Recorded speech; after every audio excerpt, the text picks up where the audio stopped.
Hello everyone, welcome to my channel By School. I am your educator Himani. So this is the second lecture of the lecture series Molecular Basis of Inheritance. Last lecture में हमने structure of polynucleotide देखा था। आज के lecture में हम पढ़ने वाले हैं structure of DNA. So last lecture में हमने पढ़ा था जो डीएनए है वो न्यूक्लियोटाइड से बना है। ये जो डीएनए है वो ऐसे न्यूक्लियोटाइड से बना है जिसको हम लोग कहते हैं पॉलीन्यूक्लियोटाइड। अभी डीएनए के स्ट्रक्चर में हम लोग पढ़ेंगे कि DNA as an acidic substance present in nucleus was first identified by Friedrich Miescher in 1869. He named it as a nucleon. तो डीएनए सबसे पहले तो इम्पोर्टेंट बात यह है कि न्यूक्लियस में ही सब डीएनए प्रेजेंट होता है, राइट। जेनेटिक इंफॉर्मेशन जो भी होती है वो न्यूक्लियस में होती है, राइट। ये होता है न्यूक्लियस एंड ये है डीएनए जो कि एक जेनेटिक मटेरियल की तरह एक्ट करता है, राइट। तो सबसे पहले न्यूक्लियस में जो डीएनए प्रेजेंट होता है ये आइडेंटिफाइड किया था फ्रेडरिक मीचर ने 1869 में, एंड फ्रेडरिक मीचर ने इसको न्यूक्लियन कहा था। Okay, DNA is a long polymer of deoxyribonucleotide. Last lecture में हमने ये देखा था कि जो डीएनए है वो एक पॉलीमर होता है, एक लॉन्ग पॉलीमर होता है डीऑक्सीराइबोन्यूक्लियोटाइड का। ओके, डीऑक्सीराइबोन्यूक्लियोटाइड का मतलब क्या हुआ कि जैसे डीएनए है, यहाँ पे जैसे मैंने यहाँ पे ड्रॉ किया है, ये जो स्ट्रक्चर ऑफ डीएनए है ये है पॉलीन्यूक्लियोटाइड, राइट। ये हुआ पॉलीन्यूक्लियोटाइड। पर यहाँ पे डीऑक्सी क्यों मेंशन किया है? क्योंकि पेंटोज शुगर में सेकंड कार्बन पे ये ओ एच नहीं रहता है, यहाँ पे सेकंड कार्बन पे एच रहता है, इसलिए हम लोग इसे कहते हैं डीऑक्सी। हमने ये सब लास्ट लेक्चर में ही पढ़ा था। तो अगर आज के अगर कंसेप्ट आपको क्लियर करने हैं तो मैं ये रिकमेंड करूंगी कि लास्ट लेक्चर पे आप देख लीजिए, जिसका वीडियो का लिंक मैं आई बटन में दे दूंगी। सो थर्ड पॉइंट ये है, the length of DNA is usually defined as the number of nucleotide present in it. अभी डीएनए का एक स्पेसिफिक लेंथ होगा, राइट। यो इनफाइनाइट तो कुछ रह नहीं सकता डीएनए, तो डीएनए का एक स्पेसिफिक लेंथ होगा जो कितने नंबर ऑफ न्यूक्लियोटाइड प्रेजेंट होगा उसके ऊपर डिपेंड है, राइट। अगर ये 2 न्यूक्लियोटाइड का बना हुआ तो ये डाई न्यूक्लियोटाइड हुआ, राइट। मतलब ये डीएनए इतना तो छोटा नहीं रहता, पर एक एग्जाम्पल की तरह अगर हम लोग देखें, अगर यहाँ पे 2 न्यूक्लियोटाइड तो ये 2 हुआ, राइट, डाई हुआ। ये 3 है तो ट्राई हुआ। ओके, तो ऐसे ये पूरा एक लॉन्ग चेन बनता है, राइट। इसमें बहुत सारे न्यूक्लियोटाइड्स प्रेजेंट होते हैं एंड डीएनए का जो लेंथ है वो कितने न्यूक्लियोटाइड प्रेजेंट है उसी के ऊपर डिपेंड रहता है। Okay, in 1953, James Watson and Francis Crick, based on the X-ray diffraction data produced by Maurice Wilkin and Rosalind Franklin, proposed a very simple but famous double helix model for the structure of DNA. One of the hallmark of their pre-proposition was base pairing between two strands of the polynucleotide chain. अभी 1953 में क्या हुआ कि 2 scientist थे, James Watson and Francis Crick. इन्होंने DNA का structure discover किया था। पर अभी इस डीएनए के स्ट्रक्चर में ऐसी क्या खास बात थी? ये जो डीएनए का स्ट्रक्चर है वो एक इन्होंने डिस्कवर किया था डबल हेलिक्स मॉडल है करके, राइट। अभी इसको डबल हेलिक्स क्यों कहते हैं? क्योंकि डीएनए ये डबल स्टैंडर्ड है। ओके, डीएनए ये डबल स्टैंडर्ड होता है।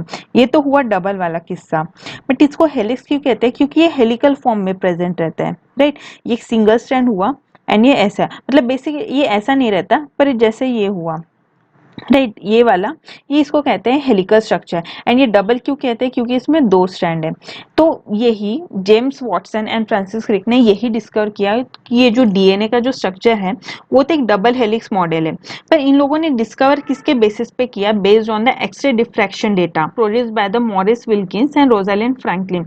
ये 2 साइंटिस्ट ने कुछ डेटा प्रोड्यूस किए थे, राइट। ये जो 2 साइंटिस्ट थे इन्होंने एक्सरे डिफ्रैक्शन डेटा से कुछ डेटा प्रोड्यूस किए थे एंड उसी डेटा को लेके वॉटसन एंड क्रिक ने ये डबल स्टैंडर्ड हेलिक्स का स्ट्रक्चर डिस्कवर किया था, राइट। एंड अभी इसमें क्या पता चला था कि ये जो 2 पॉलीन्यूक्लियोटाइड चेन है, जैसे 2 पॉलीन्यूक्लियोटाइड चेन है, इनके बीच में 2 स्ट्रैंड्स के बीच में कुछ बेस पेयरिंग प्रेजेंट होते हैं, राइट। इसका क्या कंसेप्ट है हम लोग आगे देखेंगे।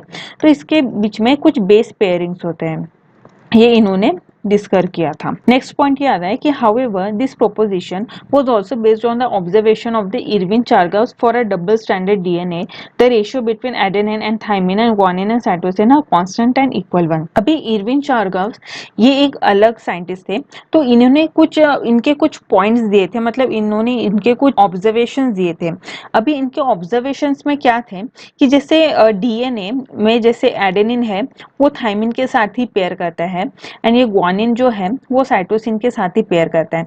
अभी इन दोनों को अगर इस डेटा को अगर हम लोग देखें तो इससे हमें क्या पता चलता है कि जितने नंबर ऑफ एडेनिन होगा उतनी ही नंबर ऑफ थाइमिन उनको प्रेजेंट रहना ही है, राइट। अगर अगर 30% अगर एडेनाइन है तो 30% थाइमिन होना ही चाहिए।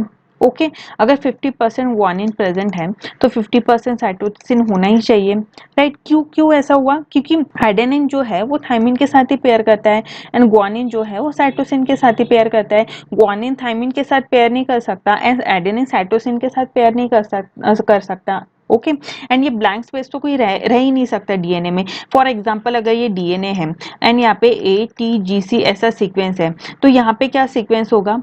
यहाँ पे सीक्वेंस होगा TA और यहाँ पे ऐसा तो नहीं होगा कि ये ब्लैंक होगा एंड ये G हुआ। ऐसा ब्लैंक स्पेस तो रह नहीं सकता है, राइट। नहीं तो वो तो डिफॉल्ट डीएनए का स्ट्रक्चर होगा। ओके तो ये तो इससे यही है कि इरविन चारगॉफ ने उन्होंने कुछ ऑब्जर्वेशन दिए थे। तो उनके ऑब्जर्वेशन में ये एक ऑब्जर्वेशन था कि जितने नंबर ऑफ एडेनिन होंगे उतने ही नंबर ऑफ थाइमिन होंगे एंड जितने नंबर ऑफ ग्वानिन होंगे उतने ही नंबर ऑफ साइटोसिन होने ही है, क्योंकि ये एक दूसरे के साथ ये पेयरिंग होते हैं, राइट। इनका पेयरिंग सिस्टम यही है, इसके अलावा इनका कोई भी पेयरिंग सिस्टम नहीं हो सकता। पॉइंट ये है कि it is made up of 2 polynucleotide chain where the backbone is constituted by the sugar phosphate and the bases project inside. तो लास्ट वीडियो में भी हमने देखा था, कुछ हमने बैकबोन के बारे में पढ़ा था। तो वो बैकबोन कौन सा था? शुगर फॉस्फेट वाला बैकबोन, राइट। ये एक शुगर फॉस्फेट वाला बैकबोन है एंड शुगर फॉस्फेट वाले बैकबोन में जो नाइट्रोजनस बेस प्रेजेंट था वो इनसाइड था, मतलब अंदर की साइड प्रोजेक्ट किया था ऐसा, राइट। एंड इन दो नाइट्रोजनस बेसेस के बीच में कुछ पेयरिंग्स होती थी। तो ये हमने लास्ट लेक्चर में हमने देख लिया है। The two chains have anti parallel polarity. It means if one chain has the polarity 5' to 3' the other has 3' to 5'। तो जैसे डीएनए डबल स्टैंडर्ड है, राइट, एंड ये एंटी पैरेलल फैशन में प्रेजेंट रहता है। ओके ये हुआ एंटी पैरेलल फैशन में ये प्रेजेंट होता है। एंटी पैरेलल फैशन मतलब लास्ट वीडियो में ही हमने देखा था कि जैसे इसमें दो एंड्स होते हैं, दो फ्री एंड होते हैं। एक तो हुआ 5' एंड, ये हुआ 3' एंड, एंड ये हुआ 3' एंड एंड ये हुआ 5' एंड। फ्री एंड होते हैं, राइट, फ्री एंड होते हैं टू फ्री एंड्स होते हैं, एक तो 5' होता है 3' होता है। एंड ये एंटी पैरेलल पोलैरिटी बोला है। एंटी पैरेलल पोलैरिटी मतलब क्या हुआ कि अपोजिट वाला कुछ उसके मतलब सामने प्रेजेंट होगा। जैसे 5' एंड है तो उसके अपोजिट आएगा 3' एंड, मतलब ये फर्स्ट स्टैंड हुआ एंड ये सेकंड स्टैंड हुआ। अब यहाँ पे 3' एंड है तो इसके सामने अपोजिट क्या होगा कि 5' एंड, मतलब ये एंटी पैरेलली प्रेजेंट होते हैं। नेक्स्ट पॉइंट ये है the bases in two strands are paired through hydrogen bond forming base pair. जैसे ये वाला डायग्राम अगर हम लोग देखें, ये वाले डायग्राम में हम लोग देख रहे हैं ये एक बेस पेयर है एंड ये एक बेस पेयर है, राइट। अब ये दोनों यहाँ पे कहीं से तो भी जुड़े हैं, राइट, ये कहीं से तो भी अटैच हो रहे हैं। पर ये अटैच किससे हो रहे हैं? ये अटैच हो रहे हैं हाइड्रोजन बॉन्ड से, राइट। दो बेस पेयर के बीच में हाइड्रोजन बॉन्ड प्रेजेंट रहते हैं। जैसे ये वाला, अब ये ब्लू वाला सेक्शन, अभी इसमें ब्लू है साइटोसिन एंड ग्रीन वाला है ग्वानिन, राइट। तो अब ये साइटोसिन एंड ग्वानिन किससे किससे अटैच होंगे? ये होंगे हाइड्रोजन बॉन्ड से। बट अभी इसमें डिफरेंस ये होता है कि जैसे adenine forms two hydrogen bond with thymine from opposite strand and vice versa. Similarly guanine is bonded with cytosine with 3 bond. अभी इसमें क्या होता है कि जैसे हमने देखा था कि एडेनिन जो है वो थाइमिन के साथ पेयर करता है एंड ग्वानिन जो है वो साइटोसिन के साथ पेयर करता है। बट एडेनिन एंड थाइमिन के बीच में 2 ही हाइड्रोजन बॉन्ड का पेयरिंग होता है एंड ग्वानिन एंड साइटोसिन के बीच में 3 हाइड्रोजन बॉन्ड होता है, राइट। अगर हम लोग डायग्राम को कंसिडर करें, ये वाले 2 डायग्राम को, तो इससे हमको पता चलता है कि ये जो एडेनिन है थाइमिन है वो पेयर करता है and guanine and cytosine pair करता है। बट यहाँ पे 2 ही हाइड्रोजन बॉन्ड दिख रहे हैं, राइट। ये देखिए, ये जो हुआ ये फर्स्ट हाइड्रोजन बॉन्ड, ये हुआ second hydrogen bond and guanine and cytosine में 3 बॉन्ड्स होंगे हाइड्रोजन बॉन्ड, ये फर्स्ट, ये सेकंड एंड ये थर्ड। तो हमें यही ध्यान में रखना है कि एडेनिन एंड थाइमिन ये 2 हाइड्रोजन बॉन्ड से पेयर करते हैं and guanine and cytosine 3 hydrogen bond से पेयर करते हैं। एंड एडेनिन एंड ग्वानिन क्या हुआ कि लास्ट लेक्चर में हमने देखा था कि एडेनिन एंड ग्वानिन ये प्यूरिन है एंड थाइमिन एंड साइटोसिन ये pyrimidine है। इससे क्या पता चलेगा कि जो प्यूरिन है वो हमेशा pyrimidine से ही पेयर करेगा, राइट। प्यूरिन प्यूरिन पेयरिंग नहीं होगा एंड pyrimidine pyrimidine पेयरिंग नहीं होता, ये प्यूरिन एंड pyrimidine के बीच में ही पेयरिंग होगा। ओके, नेक्स्ट पॉइंट हम लोग देखते हैं कि as a result always a purine comes opposite to the pyrimidine. अभी जस्ट मैंने बताया कि जो प्यूरिन के अपोजिट हमेशा पिरिमिडिन ही आएगा, राइट, एंड पिरिमिडिन के अपोजिट प्यूरिन आएगा। Okay, this generate approximately uniform distance between the two strands of the helix. इसकी वजह से क्या होगा कि जैसे ये हेलिक्स है, राइट, ये डीएनए हेलिक्स है, इनमें जो बेस पेयरिंग होगा इनके बीच में इक्वल डिस्टेंस आएगा, राइट, ये इक्वल डिस्टेंस से प्रेजेंट रहेगी, इक्वल डिस्टेंस से प्रेजेंट रहेगा, मतलब एक यूनिफॉर्मिटी मेंटेन रहेगी, राइट। अगर ये दो बेस पेयर के बीच में अगर 10 सेंटीमीटर का डिफरेंस है तो थर्ड वाले में भी 10 सेंटीमीटर होगा, फोर्थ वाले में भी 10 सेंटीमीटर होगा। तो क्या है कि प्यूरिन एंड पिरिमिडिन के बेस पेयरिंग से एक यूनिफॉर्मिटी आती है, राइट, क्या आती है, यूनिफॉर्मिटी। नेक्स्ट पॉइंट क्या हुआ, the two chains are coiled in a right handed fashion, the, right. अभी जैसे मैंने कहा था कि ये डबल हेलिक्स है, ओके, ये डबल हेलिक्स है। तो जैसे ये होता है कि जैसे एंटी क्लॉकवाइज एंड क्लॉकवाइज, ये दो हम लोग डिफाइन करते हैं कि लाइक कैसे प्रेजेंट होते हैं, right, anti clockwise and clockwise. ये अगर दो, अगर हम लोग कंसिडर करें तो जैसे डीएनए और स्पेस, और डीएनए एक्चुअली तीन टाइप के होते हैं, एक तो ए डीएनए होता है, एक बी डीएनए होता है एंड एक जेड डीएनए होता है। तो उसमें से बी ये कॉमन वाला है, तो कॉमन वाला ही हम लोग अभी पढ़ रहे हैं। तो ये जो बी डीएनए है वो होता है राइट हैंडेड फैशन, मतलब वो राइट साइड से ऐसे टर्न हुआ है, राइट, मतलब ये ऐसे राइट साइड से ऐसे टर्न हो गया है, ऐसे ऐसे ऐसे राइट साइड से टर्न हो गया है। तो ये राइट हैंडेड फैशन में कॉइल होता है। The pitch of the helix is 3.4 nm।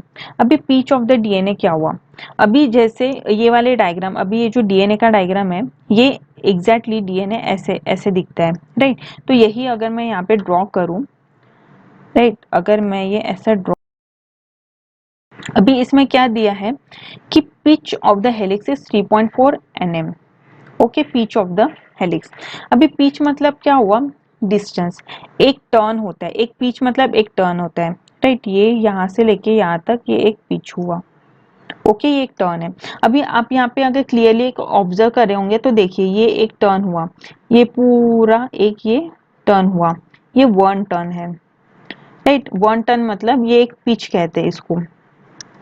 तो ये पिच कितना है, पिच है 3.4, राइट, ये पिच है, ये है 3.4 नैनोमीटर का पिच है। पिच मतलब क्या हुआ कि एक वन टर्न हुआ, one turn off helix, one turn off helix, pitch मतलब वन टर्न ऑफ हेलिक्स, जिसका क्या अगर हमने मेजर किया तो ये 3.4 नैनोमीटर का है।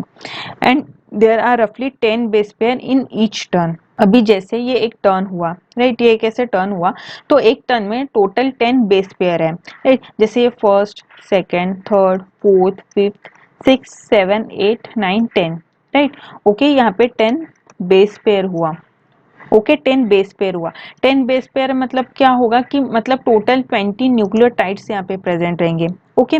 20 मतलब कैसे होगा कि जैसे यहाँ पे ये फर्स्ट स्ट्रैंड है एंड यहाँ पे एक सेकंड स्ट्रैंड है।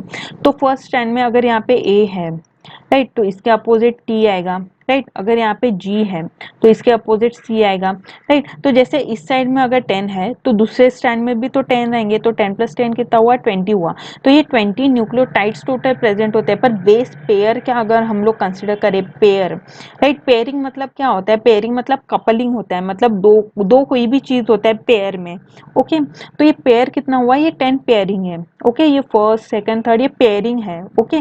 बट न्यूक्लियोटाइड कितना है, न्यूक्लियोटाइड है टोटल 20। तो यही क्लियर है कि ये जो पिच है वो 3.4 है एंड रफली इसमें 10 बेस पेयर होता है। 10 बेस पेयर कितना, मतलब एक टर्न में, यहाँ पे हम लोग एक टर्न की बात कर रहे हैं, एक टर्न में कितने बेस पेयर होते हैं, बेस पेयर होते हैं 10 बेस पेयर। पर अगर न्यूक्लियोटाइड की बात करें तो ये 20 न्यूक्लियोटाइड प्रेजेंट होते हैं, okay. Consequently the distance between a base pair and helix is approximately 0.34 nanometre. इसका अभी क्या मतलब हुआ कि जैसे अभी जैसे पेयरिंग यहाँ पे है, बेस पेयरिंग यहाँ पे है, तो ये दो जो बेस पेयर है, ओके, ये जो दो बेस पेयर है इनके बीच में डिस्टेंस कितना हुआ, इनके बीच में डिस्टेंस हुआ 0.34 नैनोमीटर।